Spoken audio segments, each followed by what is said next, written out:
Hello guys, panibagong luto serye na naman. Nagawa ko na to dati pero kaldereta version siya. So ngayon, itatry natin ang minudo version niya. So ayan, una nagprito muna ako ng hotdog tapos isa-set aside natin siya. Diyan sa same pan, magigisa na rin ako ng sibuyas bawang.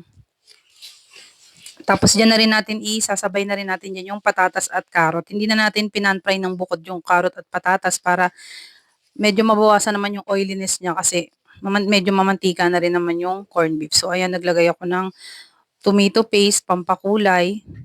Tapos nilagay ko na rin agad yung corned beef para sabay-sabay na yan siyang magkalasa dyan. Tapos naglagay ako ng turog na paminta. Tapos yung half na lata nung pinaglagyan ng corned beef, naglagay ako ng tubig. Tapos para mapalambot natin yung carrot patatas. After 1 minute na kumukulo na siya, nilagay ko na yung pork cubes. Tapos yung tomato sauce na 200 grams.